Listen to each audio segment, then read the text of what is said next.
Assalomu alaykum hurmatli do'stlar. O'tgan hafta yurtimizda havoning ifloslanishi va uning oqibatida kelib chiqadigan turli xil muammolarga boy o'tdi. Bu videoda albatta bu haqida men to'xtalmoqchi emasman, biroq qonunchilikdagi yangiliklardagi dayjestimizni boshlashimizdan avval men bir fikrni ilgari surmoqchiman. Oliy Majlis Qonunchilik palatasida qo'mita va advokatlar o'rtasida advokatura institutidagi muammolar yuzasidan yig'ilish bo'lib o'tgan edi. Ushbu yig'ilishda o'zim ham ishtirok etgan edim. Yig'ilish davomida Qonunchilik palatasi deputati To'xtashev Sherzod aka tomonidan quyidagi fikrlar bildirib o'tildi. Mana hozir ko'tarilgan tergov hibsxonalari o'ziga vaqt belgilab olgan, 9:30 dan keyin kirasan, soat 6 dan bizning ish vaqtimiz tugatgan. Bu faqat advokatlarga bo'layotgan holat emas, bu tergov surishtiruvchilarga ham xuddi shu tartib bo'layapti. Chunki tergovchi surishtiruvchilar ham shu masalani ko'tardi. Biz ish bilan tanishtirishimiz kerak, borib kelishimiz kerak, lekin ulardagi tartib shunaqa bo'ladigan bo'lsa, o'sha surishtiruvchi tergovchi ham aytayapti. Men avaro boraman Xovosga, masalan, Jizzax tergovchisi aytayapti, Xovosga avaro boraman. Soat 5 dan ular o'zi xalta xurjini yig'ishtirishni boshlaydi, chunki 6 dan anaqa bo'ladi, bizni kirgizmaydi dedi, uchrashtirmaydi dedi. Peresminka dedik, boshqa dedi, bizni kirgizmaydi dedi. Advokat o'zi bilan o'zining ishtirokida etgan gumonlanuvchi, ayblanuvchi bilan bog'liq hamma narsani olishga haqli. Ko'pincha biz o'sha xodimni ozroq ilmsizligi yoki kibrga berilish natijasida xohlasam olasan, xohlamasam olmaysan degan yondashuv qilishdan anaqa qilamizdan qonunchilikdagi kamchilik deb talqin qilamiz, lekin ko'pincha qonunchilikda to'g'ri yozib qo'yilgan. Bitta xodimni malakasizligi yoki bilimsizligi o'sha tizimda ham obro'sini ketkazyapti yoki bo'lmasa bank siri deb bermaydi deb e'tiroz bo'lyapti. Bank siri deb tergovchilar ham ololmayapti. Mana bizlar amaliyotda ko'rib kelyapmiz. Mana bu kiberjinoyatlar. Sirazi tap o'sha ketayotgan pulni to'xtatib qolamiz deb bankka yuguramiz, bankdan taxat keladi. Bank siri shuning uchun sizga berilmaydi, qilinmaydi. Nega men ushbu fikrga urg'u qaratmoqchiman? Bizni qonunchilik bazamiz juda yaxshi. Normativ huquqiy hujjatlarimiz, qarorlarimiz, qonunlarimiz juda yaxshi yozilgan va unda amaliyotda qo'llash mexanizmlari ham bor. Biroq ba'zi bir insonlar tomonidan shu mexanizmlarga amal qilmaslik, mensimaslik yoki ular haqidagi bilimning yetishmasligi sababli ushbu normalarimiz ba'zi vaqtlarda ishlamay qoladi. Nega aynan havoning ifloslanishi va qonunchilikdagi normalarni ishlamasligini men bir-biriga bog'layapman. Havoning ifloslanishi natijasida ushbu muammo haqida prezident darajasiga chiqib va prezident administratsiyasi darajasida bu narsalar muhokama qilingandan so'ng e'tibor bergan bo'lsangiz, qurilish obyektlarida, turli xil korxonalarda tekshiruvlar va ularni ishlash mexanizmlari o'z-o'zidan ishlab ketdi. Ya'ni havoning ifloslanganidan keyin bu normalar paydo bo'lib qolgani yo'q. Ya'ni bu normalar avvalan bor edi, avvalam shu normalarga amal qilish kerak edi, lekin ba'zi bir insonlar tomonidan, mas'ul insonlar tomonidan ushbu narsaga balki beparvolik qilindi, balki ko'z yumildi va mana shu havoning ifloslanishiga ham bo'lgan qismangina bo'lsa ham ushbu sabablar qo'shildi. Shu sababli mana shu fikrni men qisqacha bayon etmoqchiman. Umuman olganda o'tgan hafta davomida, ya'ni 24-noyabrdan bugun 30-noyabr kuniga qadar qonunchiligimizda yangi o'zgarishlar, yangi yangiliklarga boy hafta bo'lib o'tdi. Aynan atrof muhit bo'yicha ekologik nazorat, ekologik jihatdan havoni ifloslanishini oldini olish maqsadida qabul qilingan normativ hujjatlar haqida internet manbalarida juda ham ko'p ma'lumotlar taqdim etildi va biz mana shu ma'lumotlardan tashqari yana qonunchiligimizda yana qanaqa o'zgarishlar bo'ldi, bugungi videoda gapirib o'tamiz. Demak, birinchi o'zgarish bu O'zbekiston Respublikasi Prezidenti tomonidan qabul qilingan 28-noyabr kunidagi 364-sonli qaror hisoblanadi. Demak, ushbu qaror soliqlarning yig'uvchilik darajasini oshirish va faol soliq to'lovchilarni rag'batlantirish chora-tadbirlari to'g'risidagi qaror hisoblanadi. Ushbu qarorga asosan endi 2026-yil 1-yanvardan boshlab eng yaxshi soliq to'lovchi mahalla nominatsiyasi joriy etildi. Demak, biz qadriyatlarimizdan, yashash tarzimizdan, turmushimizdan shu narsa ma'lumki, bizning jamiyatda mahalla juda katta o'ringa ega bo'ladi. Avval eshitardik, eng obod mahalla, eng namunali mahalla, jinoyatchilikdan xoli mahalla degan tushunchalar bor edi. Endilikda eng yaxshi soliq to'lovchi mahalla nominatsiyasi ham joriy etildi. O'zi umuman bu qarorda aynan nima uchun mahallaga urg'u qaratildi? Bizning jamiyatimizda ko'pgina hayotimiz bilan bog'liq masalalar mahallada hal bo'lgani uchun endilikda mahalla birlashgan holda soliqlarni vaqtida to'lash institutini joriy etish uchun rag'batlantirish maqsadida ushbu nominatsiya joriy qilinadi. Xo'sh, ushbu nominatsiyaning talablari qanaqa? Har bir mahallada yashovchi 1000 nafar aholiga to'g'ri keladigan kichik tadbirkorlik subyektlari soni, ushbu tadbirkorlik subyektlarini soliqlarni o'z vaqtida to'lash, rentabellik darajasi, shuningdek, mahallada yashovchi jismoniy shaxslar, ya'ni fuqarolarning daromad soliqlari, mol mulk soliqlari, yer soliqlarini o'z vaqtida to'lash majburiyatlari qanchalik ijobiy amalga oshirilganiga qarab turib, ushbu nominatsiya g'oliblari mahallari e'lon qilinadi. Demak, har yili eng yaxshi soliq to'lovchi mahalla nominatsiyasi g'olibi sifatida 100 ta mahalla topiladi va ushbu mahallalarga quyidagi imtiyozlar beriladi. Demak, birinchi imtiyoz davlat byudjetidan 2 milliard so'm ushbu mahallaga ajratiladi. Ya'ni 100 ta mahallaning har biri 2 milliard so'mdan oladi. Ushbu 2 milliard so'mni mahalla o'zini kengashi qaroriga asosan mahallaning infratuzilmasini yaxshilash, yo'llar, ijtimoiy obyektlar va boshqa tuzilmalarni yaxshilashga sarflaydi. Ikkinchisi, tashabbusli byudjetda bir qoida bor, ya'ni sizning mahallangiz tomonidan berilgan tashabbus ketma-ket 2 marotaba g'olib deb topilsa, keyingi 2 davrda siz ushbu mahallangiz nomidan tashabbus kiritish huquqiga ega bo'la olmaysiz. Taqiq bor, agar lekin siz eng yaxshi soliq to'lovchi mahalla nominatsiyasi g'olib qozongan bo'lsangiz, sizga ushbu taqiq amal qilmaydi. Va yana tashabbusli byudjetdagi yana bir yangilik, endi agar siz bir tashabbus ko'tarib chiqaryapsiz, siz eng yaxshi soliq to'lovchi mahalla nominatsiyasi g'olib bo'ldingiz. Endi siz o'sha tashabbusni agar siz o'zingiz ixtiyoringiz bilan mahalla tomonidan birgalikda 25% ni siz to'lasangiz, qolgan 75% davlat byudjet tomonidan amalga oshiriladi va sizning tashabbusingiz avtomatik ravishda g'alaba qozongan hisoblanadi. Oddiyroq tushuntiradigan bo'lsam, 100 million so'mlik sizda yo'l qurilish ta'miriga ehtiyojingiz bor. Siz shuni 25% ni, ya'ni 25 millionini siz to'lab berdingiz, qolgan 75 millionni davlat byudjetidan amalga oshiriladi. Yuqoridagi qarorga asosan yana soliq to'lash bo'yicha quyidagi o'zgarishlar amalga oshirildi. Endilikda 2026-yil 1-yanvardan boshlab jismoniy shaxslarning soliqlari hisobidan xarajatlar modeli ishga tushiriladi. Bu nima degani?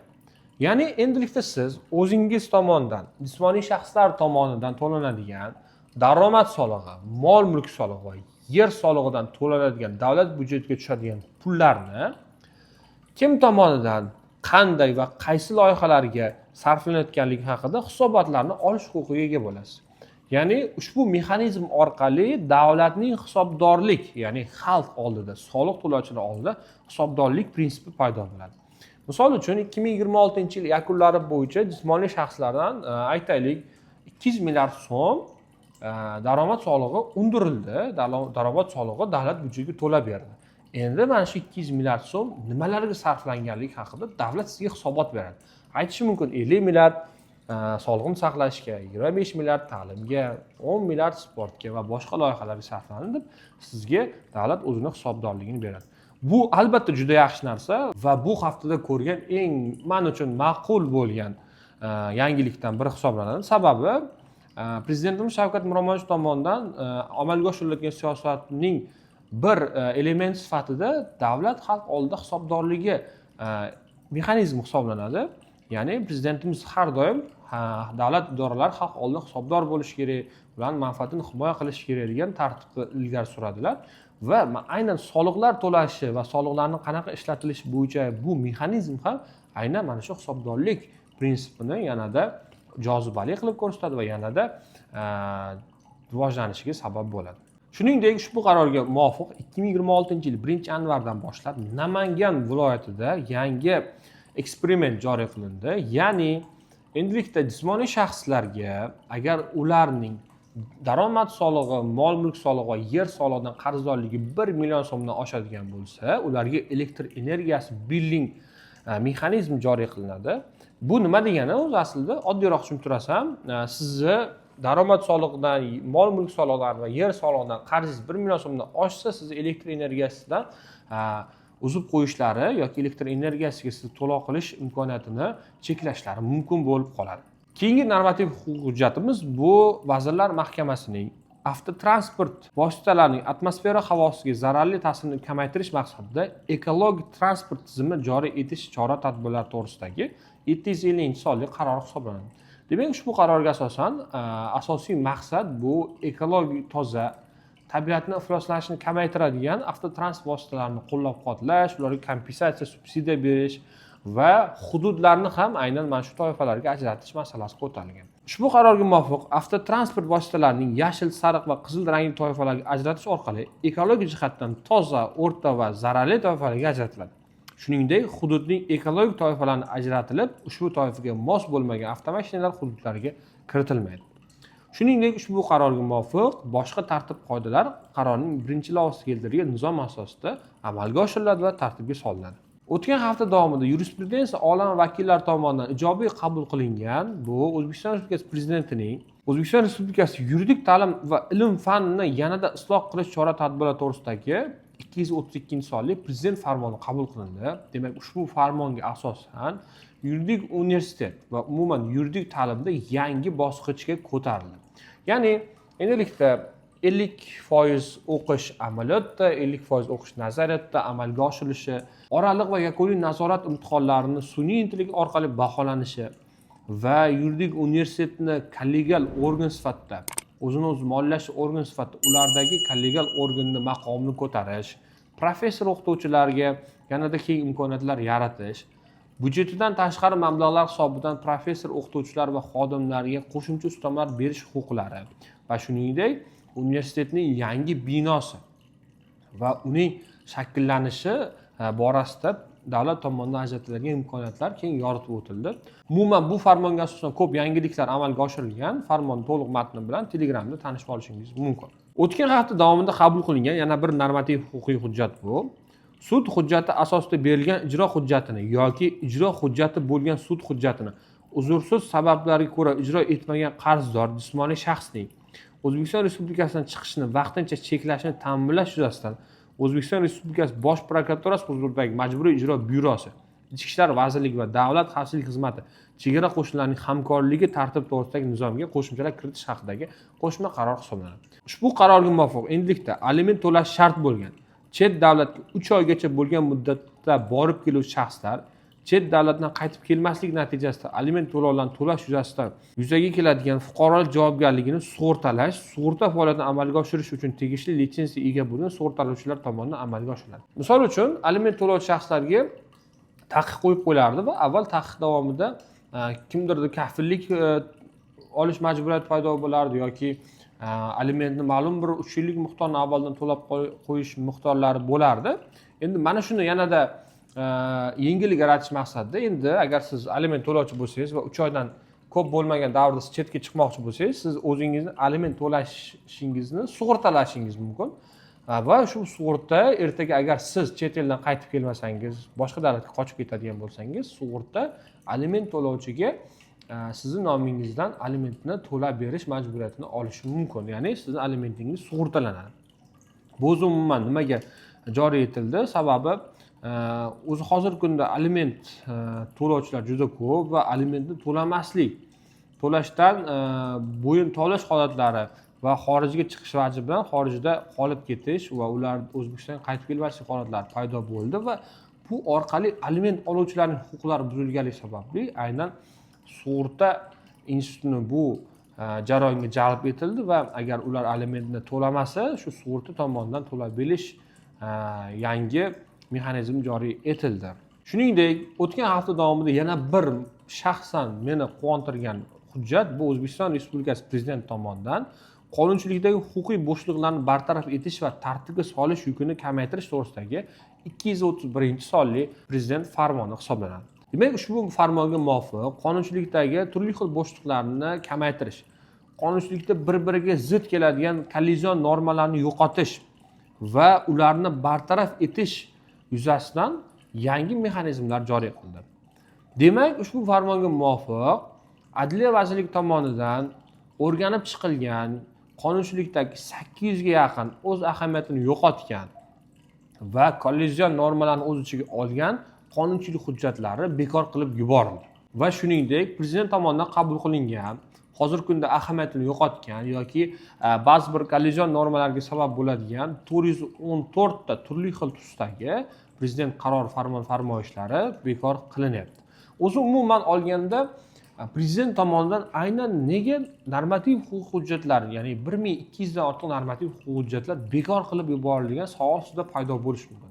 Bu ijobiy tushuncha. Sababi qonunchilik bazasi qanchalik ko'p bo'lsa va katta bo'lsa, ularda bir-biriga qarama-qarshi normalar paydo bo'lishi mumkin. Yoki ba'zi bir normativ huquqiy hujjatlar o'zining huquqiy tabiati yoki amaliyotdagi muammolardan kelib chiqib, ma'lum bir muddatlar o'tgandan keyin o'z ahamiyatini yo'qotadi. Mana shu ahamiyatni yo'qotishi yoki bir-biriga qarshi normalar paydo bo'lishi orqali qonunchilik bazasini orada ma'lum bir davrlar o'tgandan keyin qisqartirib, kamaytirib turish, ya'ni keraksiz normalarni chiqarib tashlash amaliyotda joriy qilinadi.